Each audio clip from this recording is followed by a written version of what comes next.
Hi guys, and welcome to the Reiki Level 1 training. So I'm going to be going through the brochure with you. So if you just hold on now, let me just share my screen so that everyone can see what I'm doing. Okay, right. So let me just go over here. There it is. Okay, right. So, how am I going to put this up here? Oh, don't really want to make that any bigger than it is. Okay, so now the idea behind this is that I read through the training manual with you so that we have more time together when we're actually doing the training. And so if you can just take notes while I'm reading away, what you can either do, you can either sit and watch this, or you can have it on in the background and just listen to me going through the training manual. But either way, it's really important that you at least listen to or read this manual before we have the training, so that you know exactly what we're doing. Okay, so right. So the first quote I've got here is each and every being has the innate ability to heal as a gift from God. So the first is the welcome. So welcome to the beginning of your Reiki journey. It's such a great honor to share with you this beautiful method of natural healing and to perform the sacred attunements which will enable you to channel this powerful Reiki energy. Reiki is a sacred gift that has been handed down to us for safekeeping, and it must be treated with respect and intent of the highest good at all times. As you begin your Reiki in your daily lives, you will find it holds endless possibilities. So please note that I am a member of the UK Reiki Federation, and I have public liability insurance. So this is important for you because when you go on to do your level 2 or your level 3 to become a Reiki master teacher, you're going to have to show the lineage, and you also have to show each of your certificates for training. And so it's really important then that you have your training by somebody who is a member of the UK Federation and is also has has proper sort of training and affiliations. Okay, so the first Reiki Level 1 training program of the day. So we have the welcome, what is Reiki, the history of Reiki, benefits of a Reiki treatment, the Reiki principles, the attunement process, 21-day cleansing process, shadow work to know yourself, the human energy system, the chakra system, grounding, clearing space, crystals, oils, and kanji, using the pendulum, meditation to meet your guides, hand placements and preparing space, auric field and energy centers, kanji hand positions again, Reiki attunement, conducting a full treatment, client records, insurance, ethics, Hu Yin, and the lineage. Okay, so that will be everything that we go through on the day. We're going to be going through at least half of that right now. Okay, so what is Reiki? Reiki is a natural and non-invasive healing system that realigns the body's energy centers, enabling toxins, imbalances, and energy blockages within the mind, body, and spirit to be cleansed and balanced. This results in emotional and physical health and wellness. Reiki heals the person as a whole on the principle that inner harmony is the source of your physical health and spiritual wealth. When the practitioner calls in Reiki energy, it flows in a powerful and concentrated way through the hands of the Reiki practitioner. The energy moves through the Reiki practitioner before being channeled to the recipient, and it never drains the practitioner. In fact, the more we do Reiki, the more Reiki we receive, the more light you embody, helping you to impact others in a positive way upon this journey we call life. As you begin to use Reiki, it will create a change within you, challenging and dispelling negative beliefs and attitudes and promoting a greater feeling of well-being. Reiki can complement all medicines and forms of therapy. Reiki can never cause any harm as it is a guided form of higher consciousness. Reiki is perfectly safe and always knows where to heal and will adjust itself to create the appropriate effect. So if you were to be treating someone or treating yourself with Reiki, and you feel that you've got a shoulder pain and that this is where you need to put the energy, Reiki is an intelligent it's an intelligent life force energy, and so, but as well as going to your shoulder, it will also go to wherever it's needed most. And so sometimes we don't always consciously know where we need the Reiki, but Reiki does. And so sometimes the energy will concentrate more in one area than you may have considered that you needed it. So the only contraindications are suspected appendicitis and those who wear a pacemaker. So those are the only uh, times that you don't use Reiki. So these are the only contraindications according to this lineage. Other lineages vary. So the lineage that I work with and that you're being attuned to is the Usui method. So this goes by Dr. Usui, and we talk about Dr. Usui in a minute. So the life force energy is responsive to thoughts, feelings, and life experiences, which can form denser energies within and around our chakras. Our physical body keeps the score of our emotional body. There is a correlation between the emotional disturbances, repressed emotions, and physical illness and disease. A Reiki treatment directs and charges the body with positive healing energy, which raises the vibration of the individual, clears the chakras, which are the main energy centers of the body, allowing the healthy flow of energy in a natural and balanced way.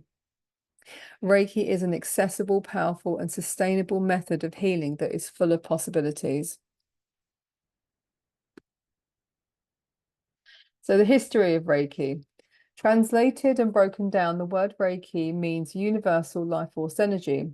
The word Rei means universal spiritual consciousness. In Japanese terms, it also means higher knowledge or spiritual consciousness. The word Ki means life force energy or prana, non-physical energy that emanates all things. Animates, sorry. Everything that is alive has this vital life force energy flowing through it, through its chakras and around the auric field. Holistic therapies worldwide focus on this flow of energy with the knowledge that when our chakras are balanced and our auric field has been cleared of any negative energy, we are at our optimum capacity to self-heal on all levels, emotionally, spiritually, mentally, and physically.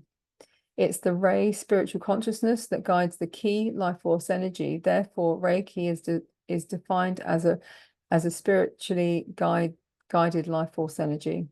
When we become attuned to Reiki, we become channels to intentionally project this energy where it is needed. Upon this intention, Reiki naturally flows to where it's needed. We simply channel the energy with the highest intentions for healing.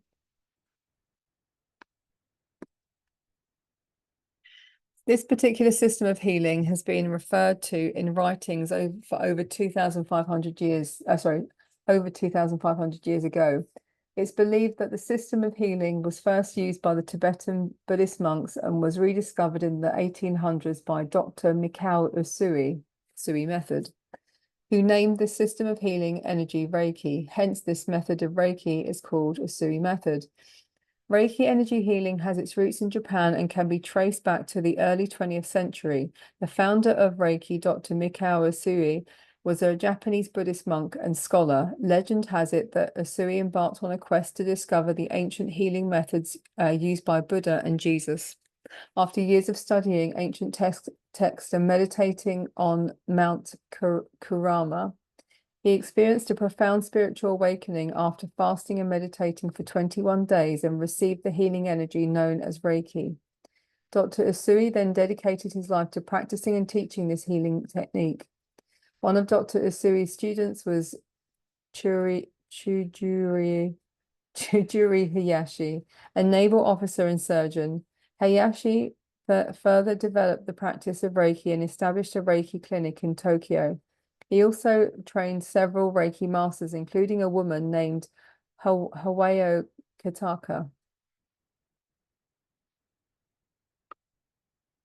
Takata, sorry, who eventually brought Reiki to the West. Takata played a crucial role in popularizing Reiki in North America, where she taught and initiated many Reiki practitioners. Another important figure in the history of Reiki is Chuyoko Yamaguchi, also known as Mrs. Kuriyama. She was a student of Hayashi and dedicated her life to practicing and teaching Reiki.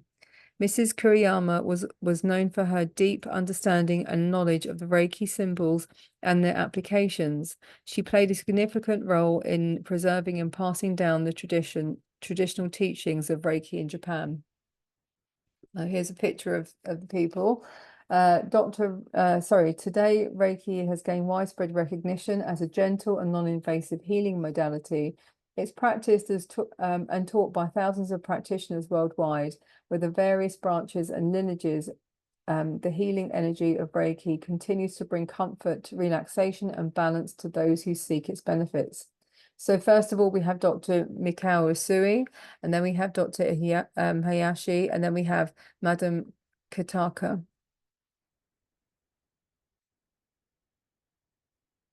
So the benefits of a Reiki treatment are as follows. So it balances and increases the body's natural energy flow, accelerates spiritual development, increases intuition, speeds up the healing and recovery process, strengthens the immune system, reduces or eliminates pain, helps during childbirth, improves memory, reduces stress and tension, eases anxiety, and aids focus and clarity of mind, understanding of oneself, inner trust, restores feelings of wellness, peace, joy, and love, creates optimism. It can be a catalyst for a new beginning, a new perspective, and assists in the release of stored, repressed, and stale emotions, promotes deep relaxation, aids a restful sleep, releases toxins and impurities from the body, and it acts as a gentle aid for those in transition in their lives. So here are the Reiki principles. Just for today, I will not be angry. I will not worry. I will be grateful. I will do my work honestly. I will be kind to every living thing.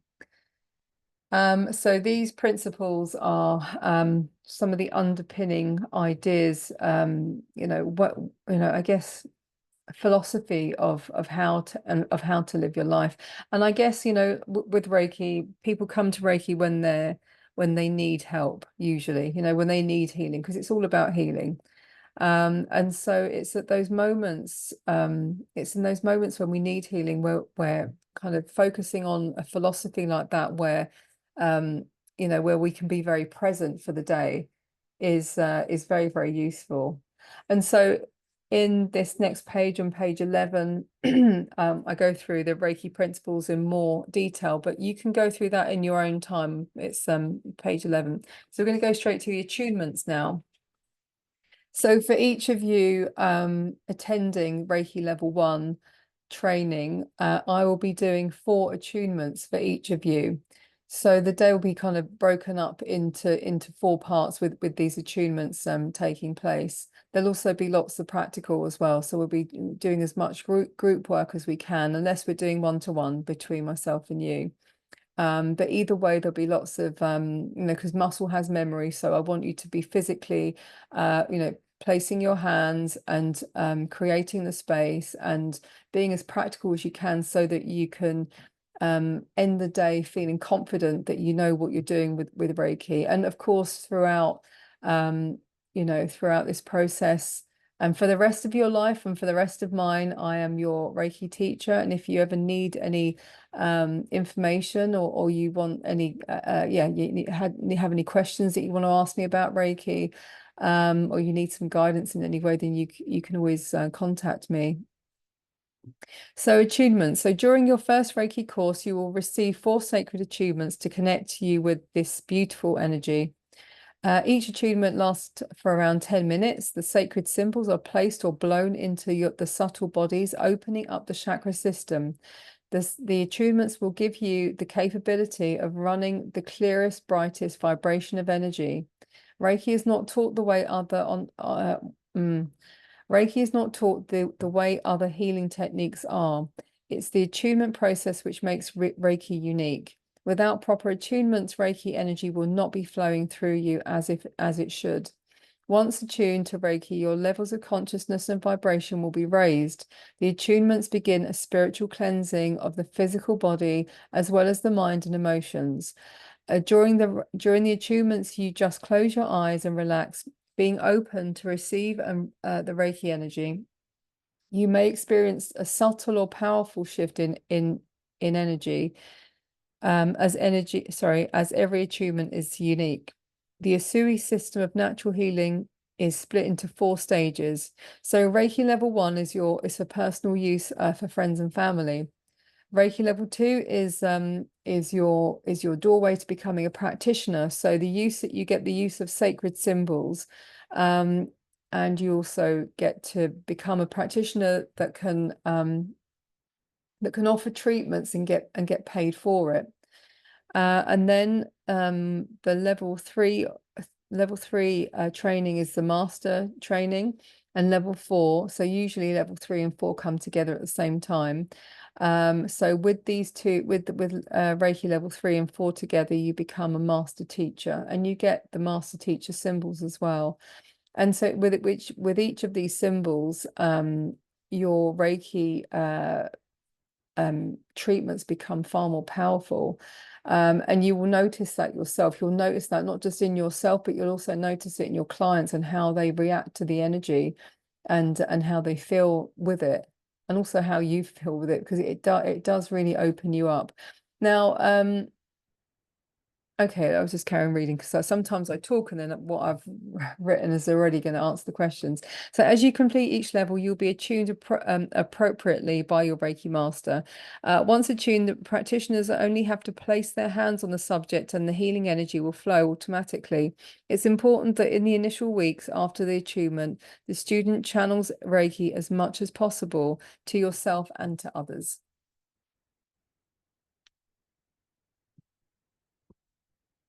So the 21-day attunement cleansing process. So as you know that Dr. Usui, he had 21 days meditating at Mount Kuriyama, I think it was, and then he received his enlightenment, and then he was able then to the energy came to him. And so the 21-day attunement cleansing process is, I guess, a nod to him, really. So the attunement starts a cleansing process that lasts for 21 days. Symbolic of the 21 days Dr. Usui spent up Mount Kuriyama.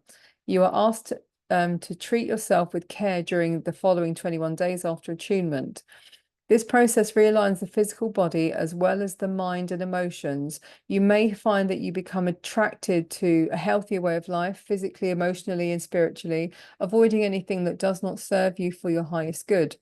It might be a time when the truth or suppressed emotions of a situation become clear, and you may be unable to ignore this truth.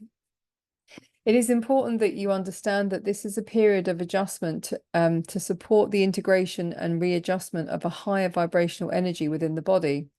The Reiki energy is creating a positive balance and completing its merging with you. This cycle is necessary so that the body and various parts of your life become accustomed to its healthier new condition. It's also possible that you may not even notice any changes occurring. It's very important that you practice self-Reiki regularly during this period of time, and also that you help the clearing process by increasing your intake of water.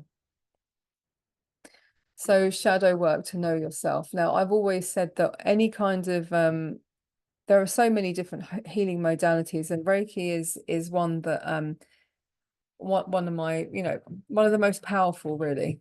However, any kind of spiritual work or kind of healing modality is not worth its salt, I don't think, unless you have really good self-knowledge.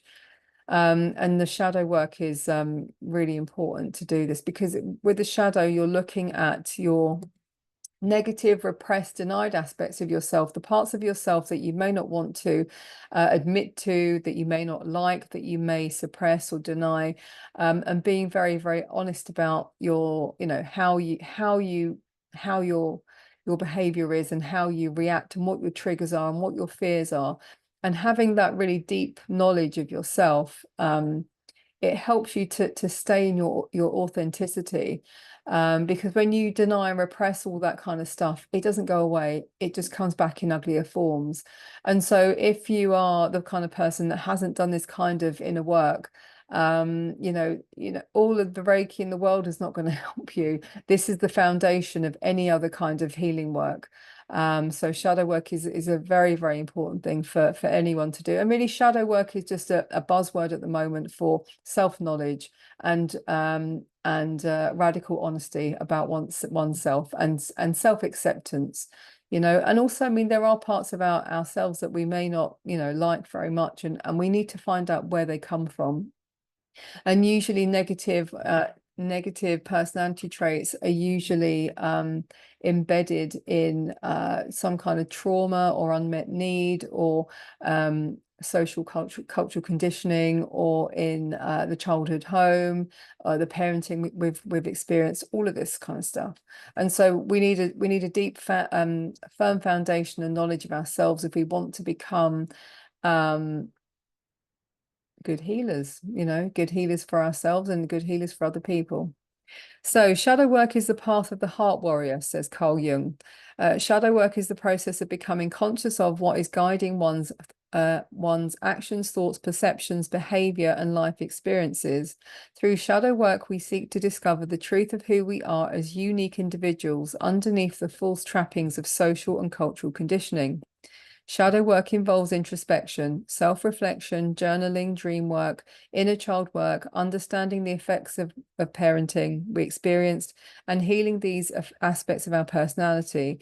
This means developing self-compassion, loving every part of ourselves, and building within ourselves a strong foundation. With shadow work, we dig up repressed wounds, emotions, traumas, and unmet needs, and recognize the effects of these on your current life. Shadow work is a huge subject in itself that can take many years to master.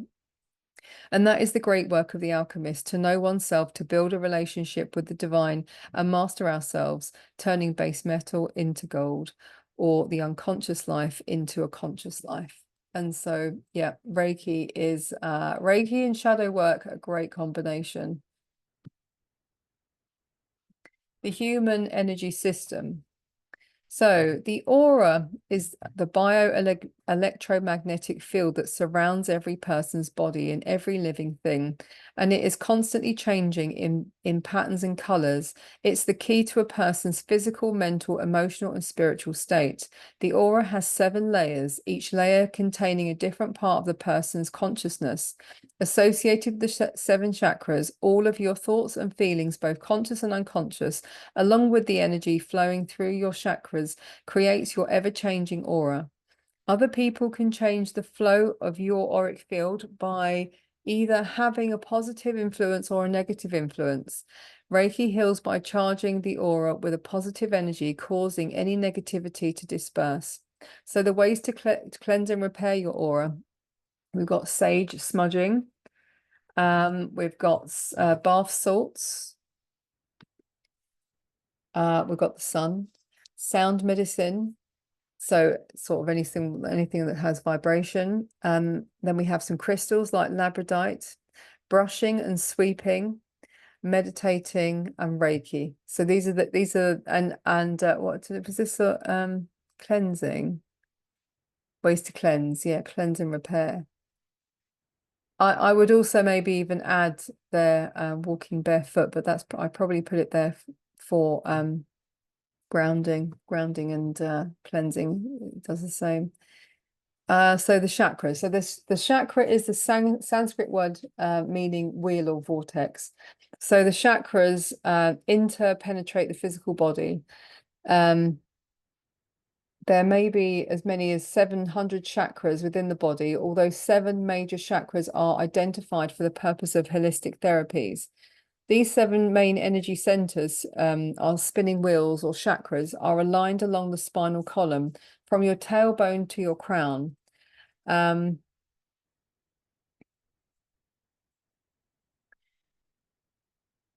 So there are many meridian lines that crisscross the body. The base chakra brings in lower frequencies needed for protection and survival, and the highest crown chakra connects you to the higher energies. Now, I know that there's a few spelling mistakes here because I was narrating on my phone, so there's some bits in here that sound absolutely ridiculous. The chakras spin in circular motion, forming a vacuum. Not sure what that really means. Okay, so the chakras spin in a circular motion, forming a vacuum in the center, drawing in the energy. The energy is then processed and spins outwards. Each chakra is connected to a color vibrational frequency. Each of these energy centers controls and regulates specific functions of organs, emotions, and experiences in our bodies. Experiences, emotions, thoughts, and daily stresses can result in the chakras becoming imbalanced, reducing the amount of subtle energy it can provide. Reducing the amount of subtle energy. It can this can affect our health and state of mind. When all chakras are in balance, the whole of you, body, mind, and spirit, will function at the optimum level, and your body can heal itself. Treating chakras with Reiki is an important part of balancing these energy centers and encouraging a healthy flow of energy in and around your body. So the concept of healing our energy system dates back to 2500 BC and originates in Hinduism. It's the oldest recorded religion in the world. So we're going to go on to the chakras. So the chakras, our first chakra is at the top of our head, where your hair spins, where you have this kind of crown spin. So the crown chakra is about your higher consciousness, and it connects you to the higher self and to universal higher power. It's your connection to God, to source, to energy, whatever you want to call it, to spirit, to the collective unconscious. This is your connection to astral traveling and the higher realms. The color is violet. So when you're thinking about this, you could just see my head here. You can imagine it kind of moving clockwise this way. And then it's responsible for spiritual beliefs, oneness, connecting to the higher self and all that is. And when it's unbalanced, there is a fear of attachment. Let me just go down a bit further. So then we've got the next one is the third eye. So this is indigo color. This is regarding our intuition. This is our inner sight. So one of the things that I get people to do is close their eyes and to look with their eyes through this eye. There is actually the pineal gland embedded in the brain here, but it's also another lens. So we have three lenses in our face, two lenses here, one lens here. And it's incredible what you can do, what you can perceive when you start meditating regularly. If you want to, if you really want the veil of reality to to be lifted or to be lowered, be careful what you wish for, because it's it has to be done in a steady pace.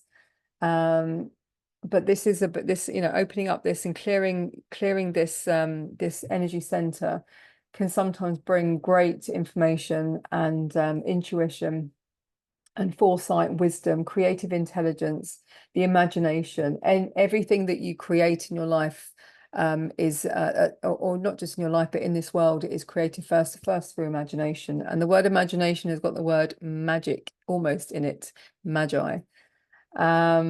And for good reason. So it connects us to our higher self and our inner knowledge.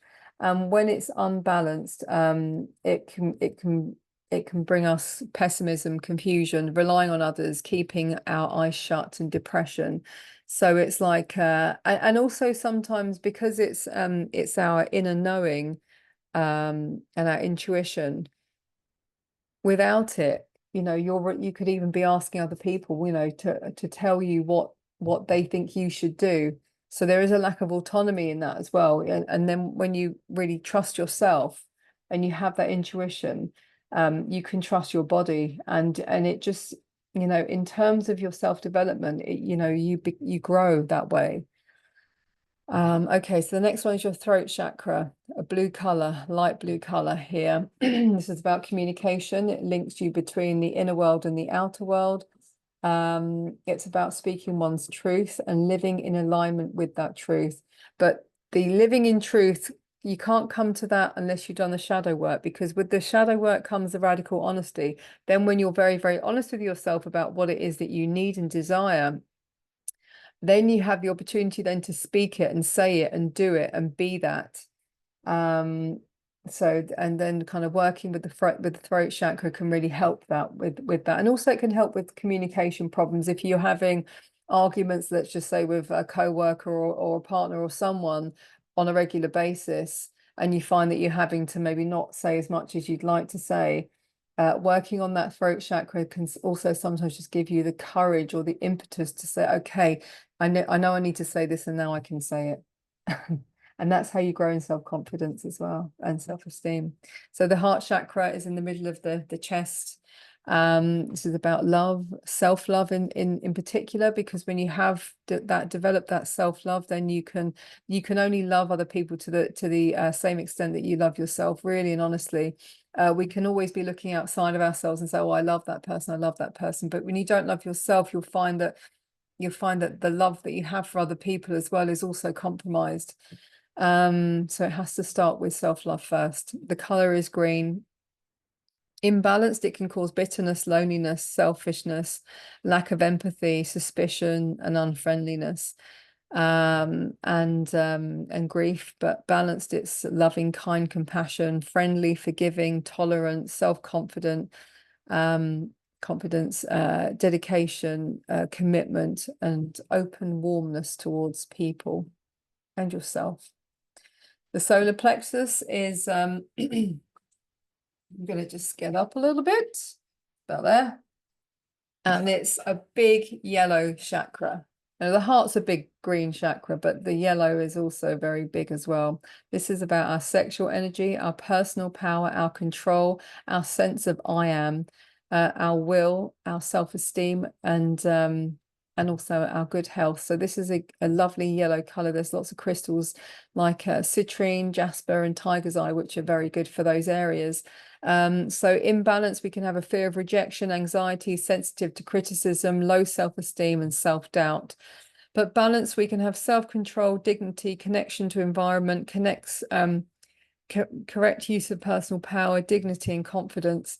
It's the biggest the word that I would use in particular for this chakra is a sense of I am, but also self-confidence and core beliefs. You know, if those core beliefs are strong and good, positive, no matter what happened to you in your past, you know, if you can now paint a picture of yourself that's done in loving kindness and in truth, you know, you can move mountains with that kind of self-confidence.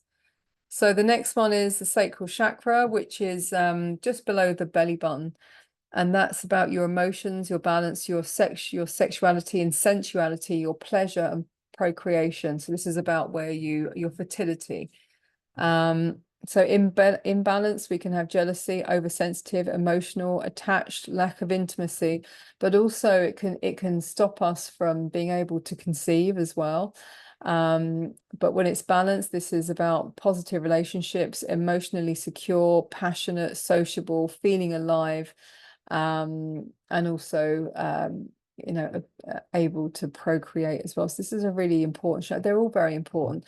So the last one here we have, which is at the very, very root, and here are there's a picture there to show you where all of the chakras are, is the root or base chakra. This is about survival, trust, safety, security, stability, confidence, your physical needs like food, clothing, shelter, grounding. This is where we need to ground ourselves. This is where we need to imagine like red roots coming down from our lowest chakra, going down our legs to our feet, to the ground, to the central heart of the earth. And we need to connect in that way so that we can feel more grounded. So those are the chakras and what they mean in a nutshell. There are lots of different you know, people write lots of different things about the chakras, and there's lots of different information, but generally the image is the same, like the archetype of each of them is the same. And then so here I've got the correlation between the chakras and the aura layers. So there are also 7 layers of the aura, and then there's 7 chakras as well. So, and there is a correlation. So the base chakra is the first layer, which is the etheric body. The sacral is the orange, which is the emotional body. The solar plexus is the third, and which is the mental body. Heart chakra is the fourth, which is the astral body. The throat chakra is layer 5, which is the etheric template. The third is the layer 6, which is the celestial body, and the crown chakra, which is violet, is the 7th layer, which is the catheric and causal. So, okay, there'll be more information about those words and those layers when I see you, because I've got a couple of books which kind of talks more in depth about that. So we can, if you have any questions about that, which you probably will have, because it's not well explained, I don't think, really, but it's just giving you just kind of a pointer at that information. I mean, maybe you might even just want to Google it and find out, but I'll have a few books with me on the day, so you can have a look at those. So grounding, clearing space, and crystal. So whenever we're doing any kind of energy work, it's really important that we clear the space, and that we are that we have grounded ourselves, and that we don't have any negative entities in the room. And so the way that I start that is by using smudging and using vibration and sound. So before you start any energy work, it's important that you ground your own energy and clear your space of any negative energies, thought forms, etc. This can be done doing some or all of the following. So imagine a light from your sacral chakra going deep into the central heart of the earth. Hold the image until you feel grounded. Walk barefoot in the earth and set your intentions to ground your energy. Burn incense, smudge sticks, and Palo Santo in the room, blowing smoke into each corner of the room, ringing Tibetan bells or tuning forks, clapping, calling on the ascended Reiki guides and masters, higher self, spirit guides in love and in light, and for your highest good and for the highest good of your clients. You may want to work with the angels, gods, goddesses, or archetypes to bring in their energy. Always make sure you call in other energies with the best of intention in the spirit of love, goodness, and well-being. Crystals are used in Reiki to direct energy as they emit a higher frequency, which aids well-being and assists in healing. Transcendental meditation and connections to the spirit worlds. Some of the darker color crystals also ward off negative energy. Therefore, crystals are often used in Reiki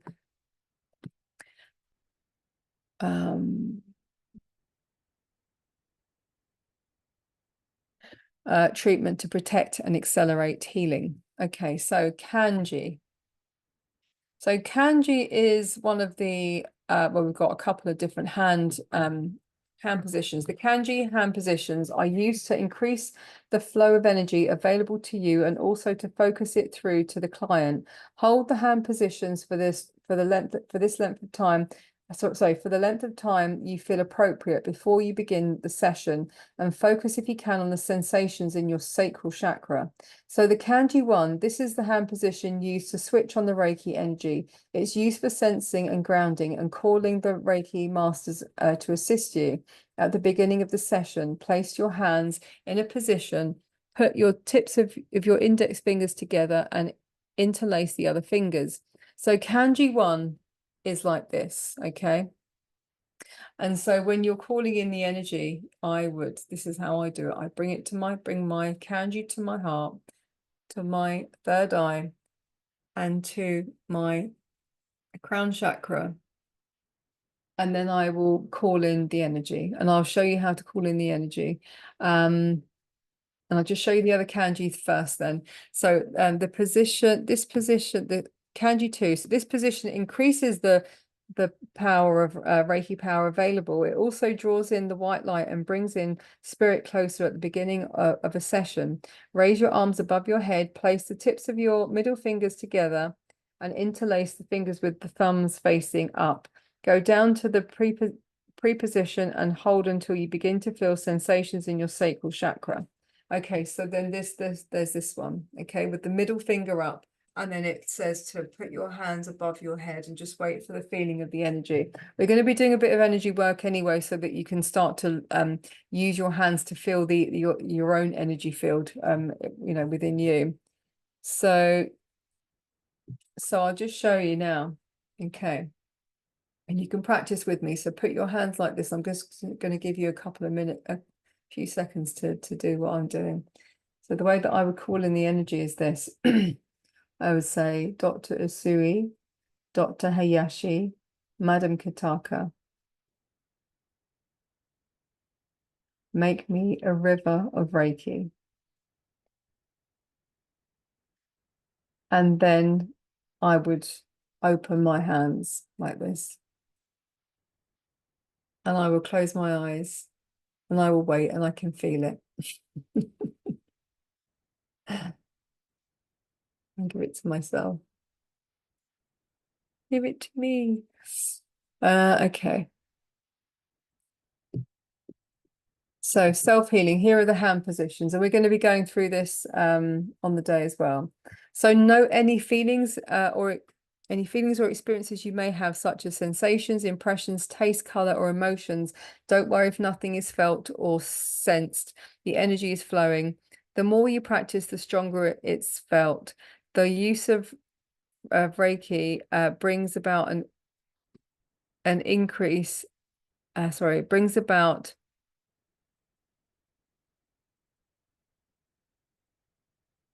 Well, there's a few problems here with what I've written here. Don't know what I've said. The more okay.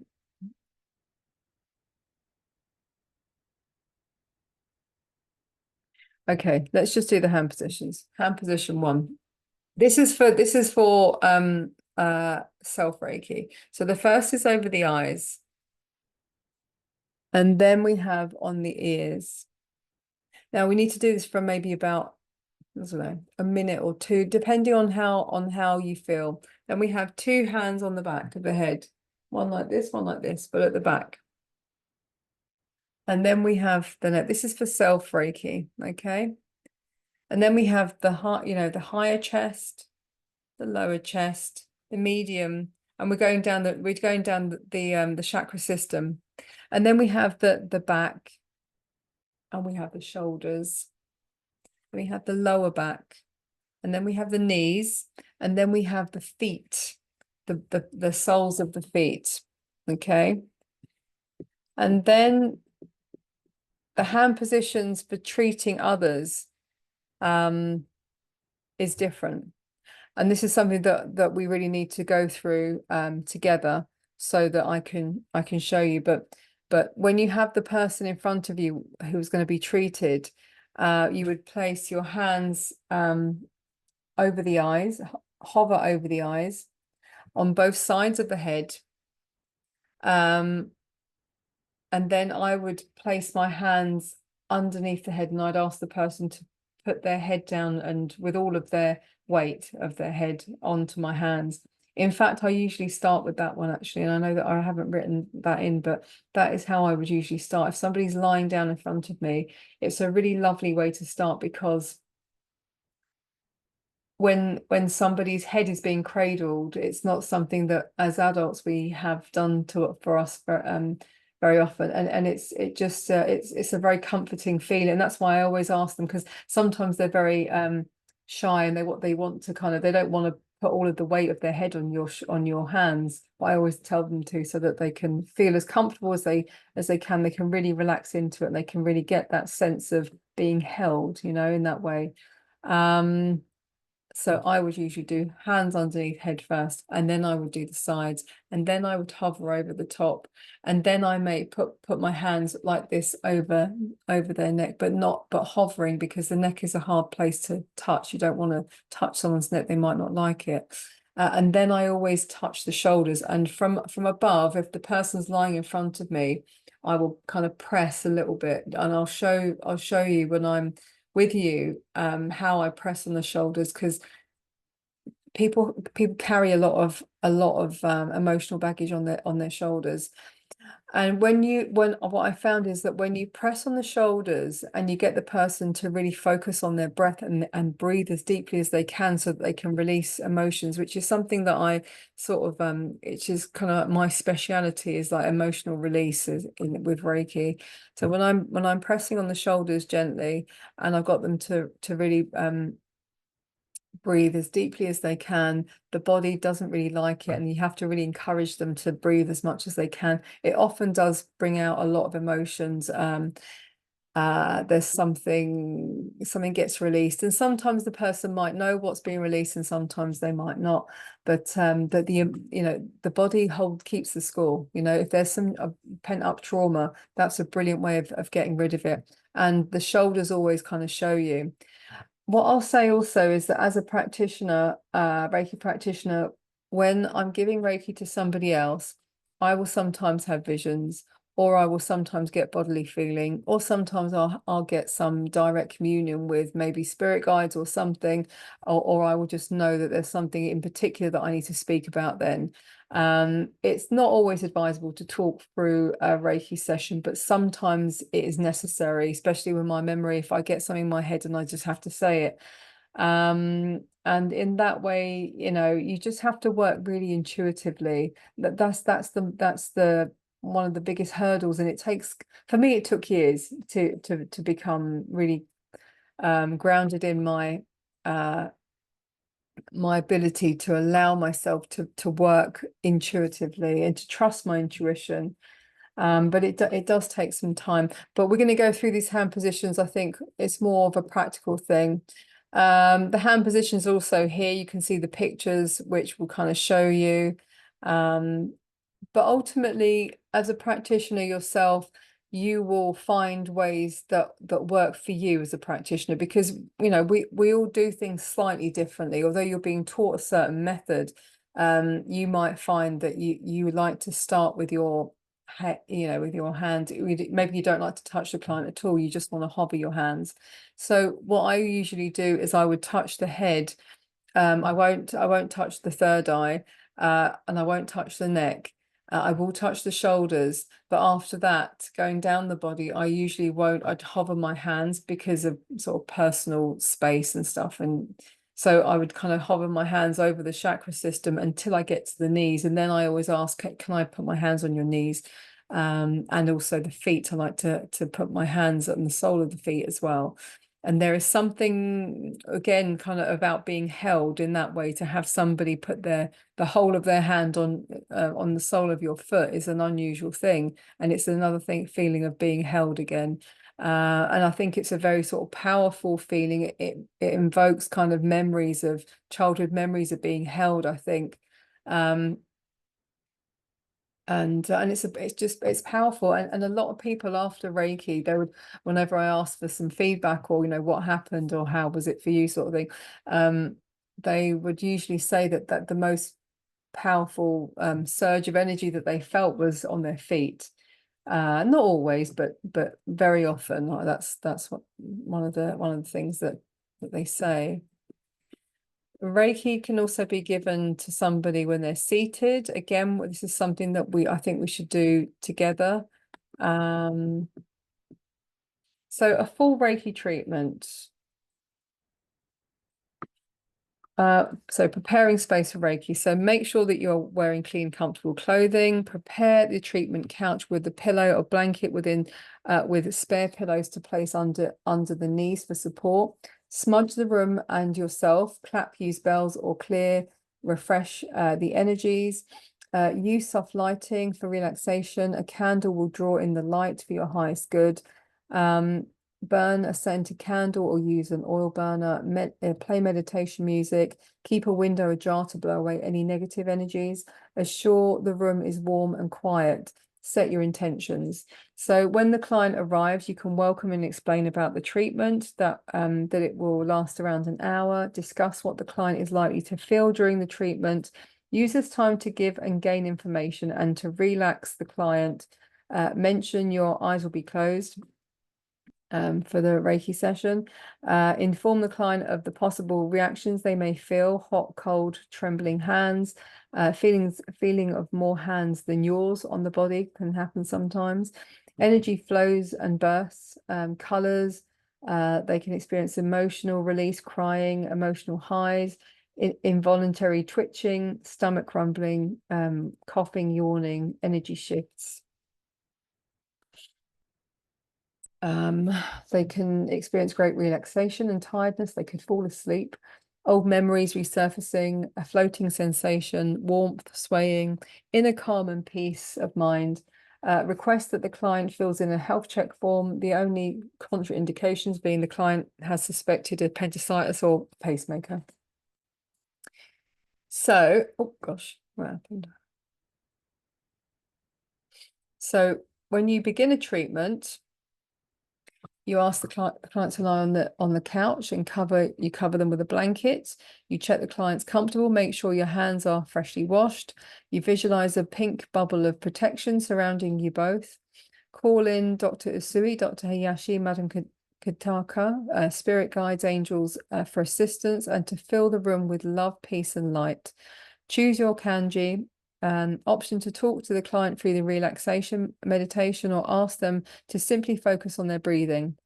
Let the race you begin.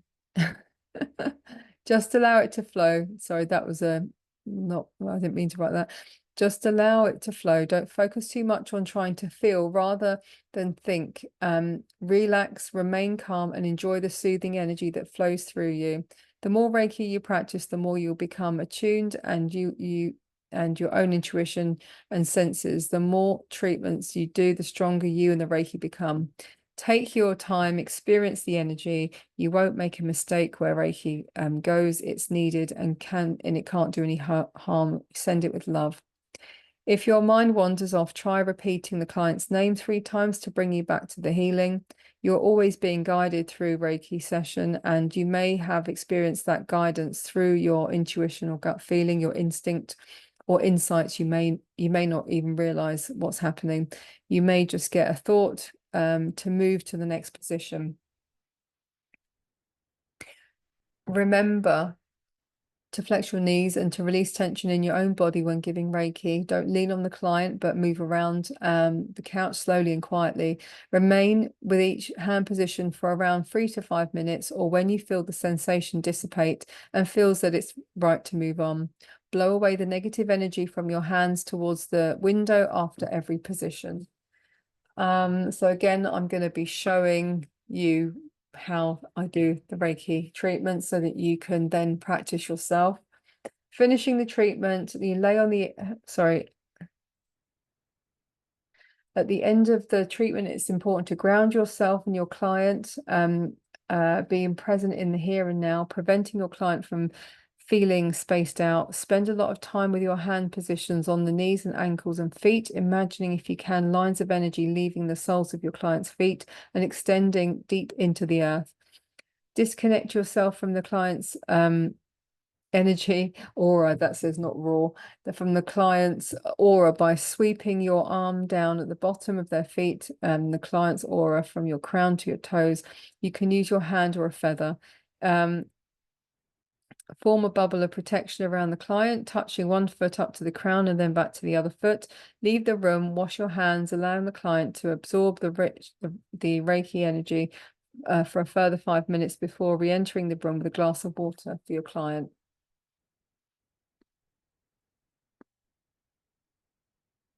So, client advice and aftercare. Offer the client water and talk through your experience. Advise the client to relax and avoid alcohol and caffeine for the remainder of the day. Ask them to drink plenty of water and to aid the cleansing process. Explain that they are likely to experience a very deep and restful sleep that night. They may feel calm and refreshed after the treatment with a positive outlook and clear focus. They should experience a reduction of any stress, tension, aches, pains, and ailments. It's important to make the client aware that Reiki removes any negative vibrations where the physical, emotional, or mental, similar to a detox. Therefore, occasionally people may feel a little sluggish or experience a release of emotions. This is their body's way of clearing. the negativity, and will pass soon after. This is a positive result, letting go of what you no longer need, a bit like a spring clean. Never diagnose. It's best not to talk about your private life. If they wish to discuss personal details, try not to give an opinion, but offer kindness. Never discuss religion or politics. If there is a medical condition they are not sure about, just advise that they see their GP. Exchange the energy, the payment.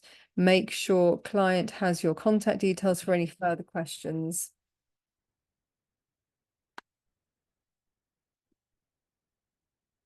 Client records. It's always a good idea to keep a record of your Reiki treatments, noting their progress through each session. Write down the dates and any medical conditions or medications the client may be taking and their reason for seeking the Reiki. Also note anything you picked up from the treatment and their response to the healing. Insurance varies. There are various different companies that many of them discounted. To be honest, with the insurance, you won't need insurance yet because this is Reiki level 1. So Reiki level 2, you will need insurance if you're a practitioner. So the Hui Yin is a technique that helps to concentrate the Reiki energy in the body before giving or during a treatment. So basically, it's like a pelvic floor exercise. And you have to imagine that when you're breathing in the energy, it's coming in through your nose, it's going down your spine, and it could potentially leave from your bottom. And so if you contract your Hu Yin, which is your pelvic floor muscle, the idea is that your energy reverts back up with your inhale breath and comes back up to the top and is kind of recycled down the body again in that way that we can visualize it. So at your perineum is a Chinese energy point called the Hu Yin. The idea here is that Reiki energy can escape through the Hu Yin point. When you contract this, the energy flows through your body and it's stronger. Keep your tongue on the roof of your mouth, contract your Hu Yin, feel the increased sensation and the energy in your sacral chakra and palms.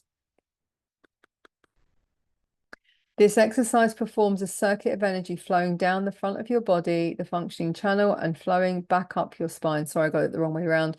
The governing channel, this is part of the microcosmic orbit. So, okay, so here is our lineage. So, it's not our, it's our lineage, my lineage and your lineage, and I'm the one above you, and then you will be, when you're trained to Reiki master teacher, then you will be on that list again, and somebody else will be underneath you, and it will continue on like that. So this lineage is really important because when you want to become a Reiki master teacher, if you do want to become Reiki master teacher, they will ask for your lineage. They'll want to know what your lineage is. And this is what it is. It's like how if you are part of the Usui, been trained to the Usui method, they want to know who your teacher was and where your teacher was trained also. And so there it is. And so the last page is a thank you for allowing me the honor of sharing with you the Reiki knowledge and performing the sacred attunements. Remember, the support is ongoing. Should you ever have any questions, I'm here to help. There will be regular Reiki share evenings throughout the year, should you wish to take the opportunity to channel and receive this amazing Reiki energy. Reiki is a wonderful, peaceful journey. You can take it as far as you wish to go.